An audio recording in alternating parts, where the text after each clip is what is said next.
Hello, my name is Chris Rodenheiser. I'm a professional developer with a small consulting firm called Momentum in Teaching, and we primarily work with schools, elementary schools, on reading and writing workshop. I'm here today to help parents with some tips on how to help their students while they're at home with reading. And that's always a challenge. Parents aren't equipped maybe with the professional knowledge, and it can get a little frustrating at times when you're trying to do work and kids are at home and they need help with reading. So let's talk about the things that we're going to try to cover today. It's really going to be the top 3 things that parents can do to help their students. One is to avoid rescuing them. A lot of times when we're reading with our kids at home, we tend to just help them out a little more than we need to. And so I'm going to be sharing with you a bank of strategies that you can use, particularly for younger readers, that you can use to help them figure things out on their own and empower them to be stronger readers. Second thing is that we recommend is to keep students in just right books. A lot of times kids will read harder books than they should be reading, and we want to kind of move for that smooth ride when they're reading versus a bumpy ride. So we'll talk a little bit about that. And the third thing is to teach kids to go beyond the text.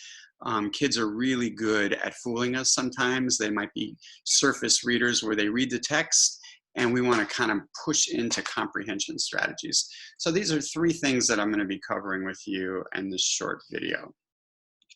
So let's talk about the first thing, which is, I probably shouldn't have done that, because which is avoid rescuing them. So I'm going to show you a bunch of strategies that we can use. Some are for print work, some are for fluency, and some are for comprehension. So with print work, we want to read words. We want to help the students read their words, especially for emergent readers or new readers, by pointing under each word as they read. So with this book, very small book, Ants, a lot of times students will say, ants march, or ants march, and they point to the same word twice. We want to make sure they go ants march, that they see each as a separate word. Okay, so that's one strategy that we could use with them. The other is to read words by grouping letters that make sounds together. So when they're struggling with a word, well, you probably have heard sound it out, but sometimes they forget that the word TH together makes the sound. So we want to kind of encourage, what sound do those 2 letters make? And they tend to know them in isolation, but sometimes they need help when they see them in words.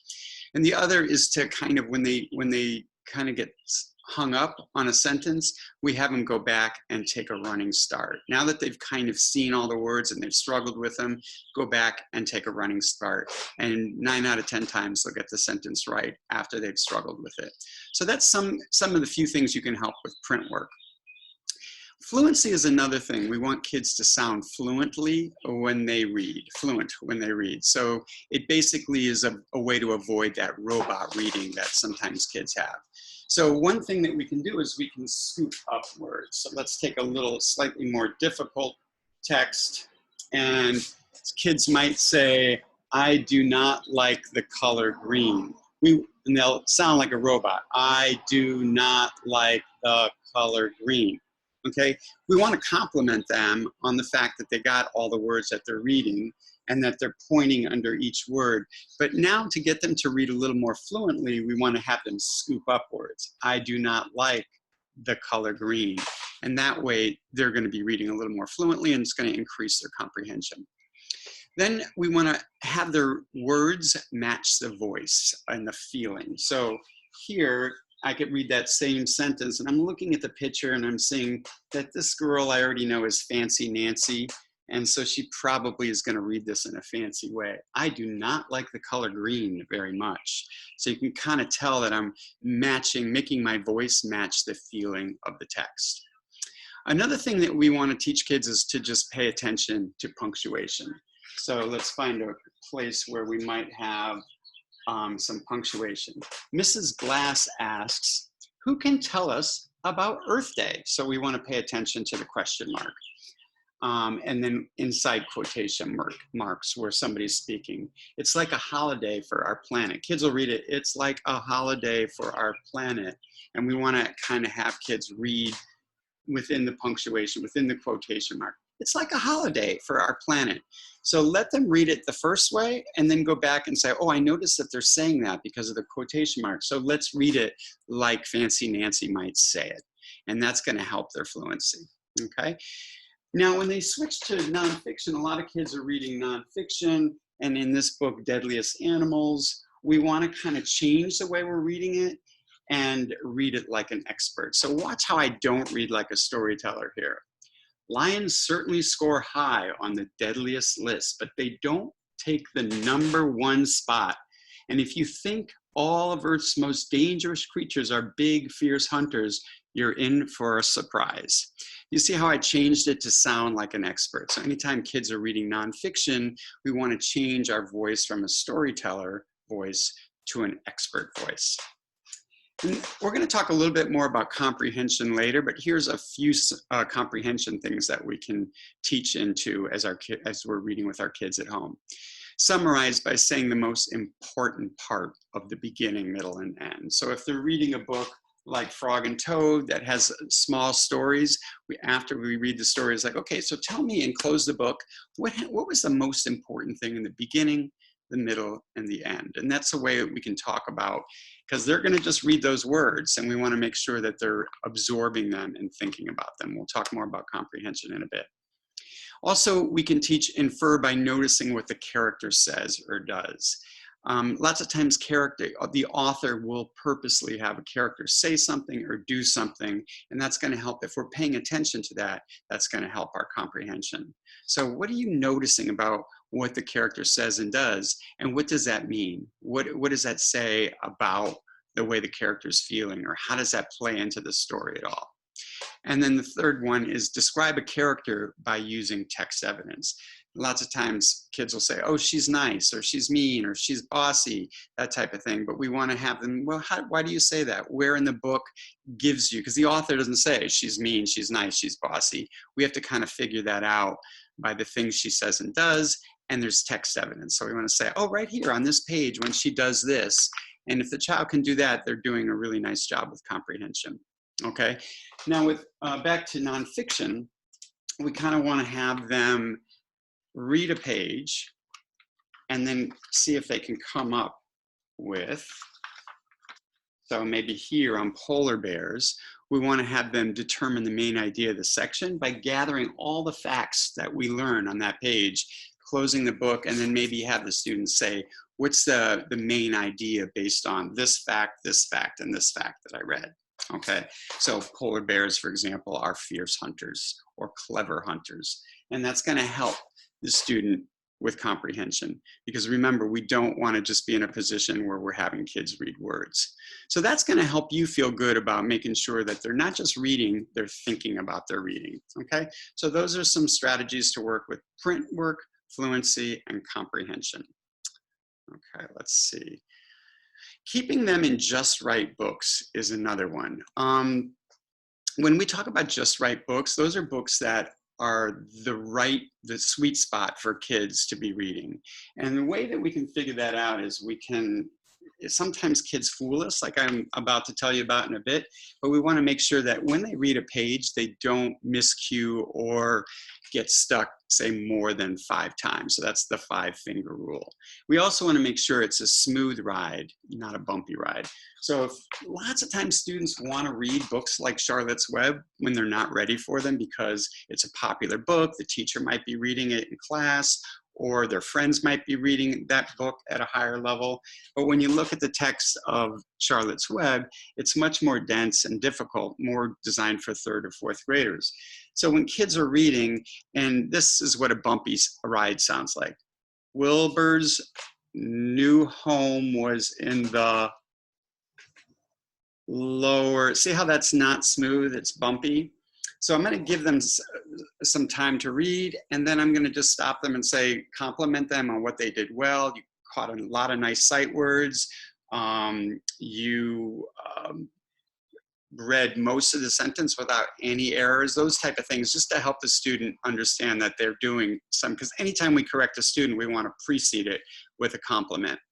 But then we might try them in a different book that's maybe geared more towards, say, a second grade student, and they're going to be saying, I cannot remember any of the things that were on my list to do. That's a smooth ride. It sounds still a little robotish, but that's going to be a smooth ride for them. It's a just right book. And just so that you know, lots of times when students are reading, they want to read the harder book. And we want them in harder books as parents because it's like, oh, good, they're reading harder books.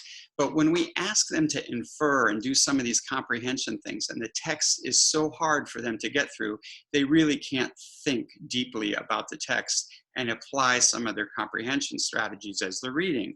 So we want to make sure that they're in a just right book, even if it's a little easier. It's a smooth ride because they're going to be able to build their rigor in teaching because they have access to the print. Okay, so we want to make sure that we don't let our ego or the child's ego get in place of where they should be as a reader. Okay, and the third thing is we can always save these challenging books for dessert. Okay, so when we talk about Charlotte's Web, this is a book that, let's say on Friday, we just say, you know what, you can read anything you want on this day. And the child is able to read a book that he wants to read, but maybe struggles with it and just gives it a go. And that's okay. But when we're really trying to get the learning to happen, they're better off in books that are just right books for them. Okay. The other thing we can do is we can read these books to them before they go to bed, and they can follow along if we're laying on the bed with them, and they can kind of watch us as we're reading. But we're modeling good reading, we're modeling good voice, fluency, and this is super valuable. Teachers do this all the time at school. So those harder books, they can be dessert books when this child, you know, maybe a special time that they're reading that, and or we can use them as our read aloud to our students. Okay. Let us take a look at our next tip.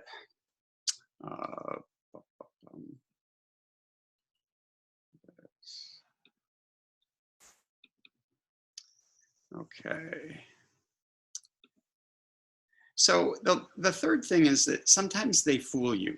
Okay, so a student will really be a pretty fluent reader. They're getting all the words right, but there's just something that we suspect that they're not really, we call it, they're not reading below the surface of the text. The text is here and they're not going here and thinking about what those things they could do. So one of the things that we want to do is have them read aloud to you.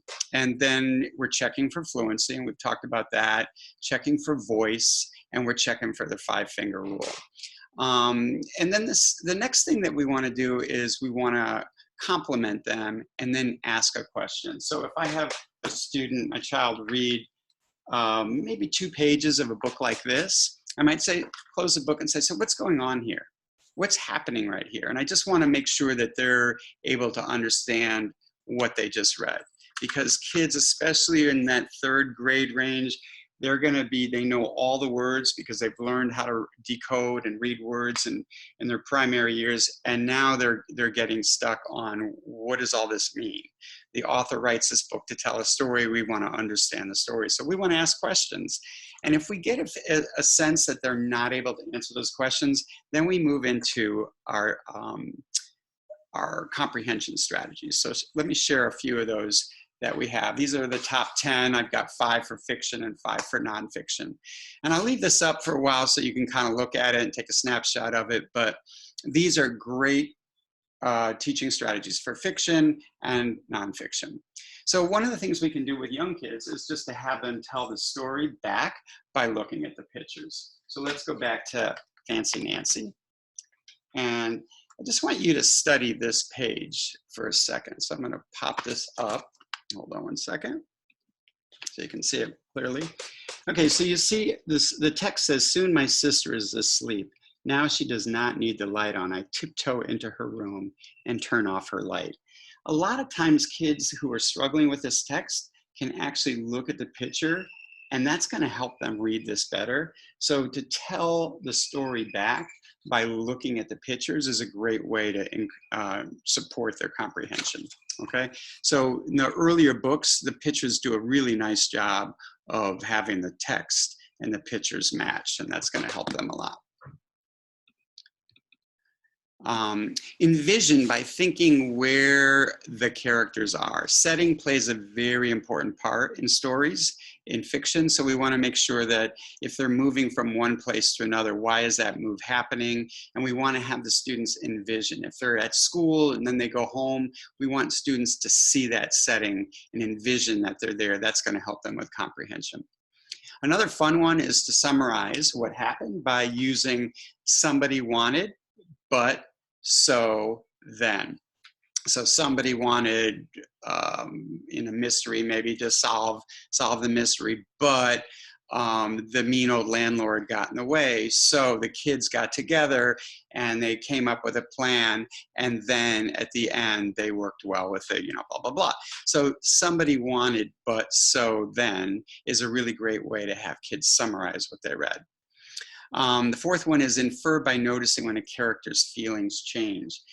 In the earlier books like this, sometimes characters' feelings don't change much. They're what we call one-dimensional characters. But as we get into more complex books and other chapter books, characters, their feelings change. And we want to notice when there's a shift in a character and why that might happen.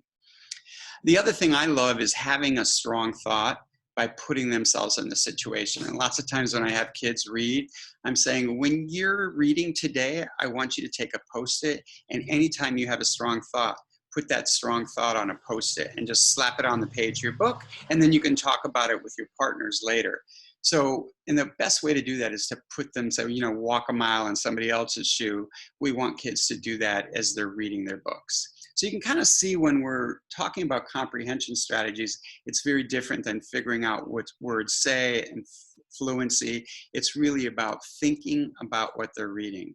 And kids read really quickly. If you might notice your child just reads, turns a page, reads, turns a page, reads, turns the page. They're not thinking below that text. So we want to slow them down, compliment their good reading, but say, you know, what I want to teach you today is that sometimes when we spend a little time on the page, we study the picture and we envision or we think about what's happening, it's going to help us not only understand the story better, but enjoy the story more. Okay, and then let's just cover a few with nonfiction. We can form ideas about a topic by asking questions. So here, going back to the polar bears chapter or section of deadliest animals, we're learning that the polar bear is kind of a clever hunter and how they can kind of poke a hole in the ice and wait for a seal, or find a hole in the ice and wait for a seal to pop up to take a breath. And so they just wait there. And so we learn that on this page. And then one thing we want to do is, what kind of questions might you have? And maybe a student will say, well, now with global warming and these icebergs melting, how do they hunt for seal? Because they don't have icebergs to stand on. And so that's showing that they're thinking about the situation and they're asking questions. So we want to encourage them to ask questions because it leads to kind of a curiosity to learn more. We want to monitor for sense by thinking what was confusing and then rereading. Something you should know about nonfiction text, it tends to be a little harder. The vocabulary is more scientific, more appropriate to the content area. And there's lots of pictures and text features, we call them, with captions and things like that. So after they read, we want them to kind of maybe think what was confusing and then go back and reread it. Nothing wrong with rereading. Kids don't like to do it. We show them that it's actually a good thing. Sometimes we'll even model our own confusion and say, oh, watch what happens when I go back and reread. So you can kind of play that role yourselves. And then synthesize with very high level skill by thinking about how the texts and the pictures and the labels all fit together. Here it doesn't say that the polar bear is a carnivore, but over here it does. It says deadly definition, carnivore, an animal that eats the meat of other animals. So now they're increasing their vocabulary. We want to put it all together and synthesize that text. We want to make sure that they're paying attention to those bolded words, and most nonfiction texts will have, in this harder text, you can kind of see there's bolded words here. Okay, and we want to make sure that they pay attention to those. The author bolds them for a reason. They're usually tougher vocabulary words, but they're very apropos to what's going on the page. And lastly, we want to synthesize by thinking how the diagrams and the text are connected. Kids look at the pictures, but they don't always look at the subtopic. So those pictures are not there just to go, ooh, ah, oh, that's cool. It's to look at the picture and look at the caption, and you learn something. I'll show you kind of a funny thing I got in trouble with a bunch of students. I showed them this picture. Let me click out here for a second. I showed them this picture in gorillas, and I covered the caption, and I wanted to say, what do you think this picture might be about? And the kids just cracked up, and I didn't even catch it myself until I go, of course, I'm showing a gorilla's rear end. But not until I read the caption do I realize that it says, like all apes, this gorilla does not have a tail outside his body. So I'm learning something. It's not just a rear end that the author puts in there. They're teaching me something about gorillas not having a tail like all apes. So we want to make sure that we look at pictures and the captions. Okay, so that was that, and hopefully that's going to help you with avoiding rescuing them and using those strategies to help the students read on their own and figure things out. We want the struggle is real, as we say. So we want them to struggle with text, but if they struggle too much, number two, we want to make sure that we back off a little bit and put them in a just right book, check our ego, and that's where the rigor happens. That's where they're really thinking about text because they can read it. And then last thing, we want to kind of always ask questions and use some of those comprehension strategies in either fiction or nonfiction to help our student read better. Okay, I hope this was helpful. I'm going to be doing one on writing as well, so keep a lookout for that. Students have writing assignments at home. We want to make sure that you're equipped to help them in their writing, just as we did with reading. All right, good luck during this difficult time, and hopefully you'll have a nice, pleasant time with your students in working on their reading.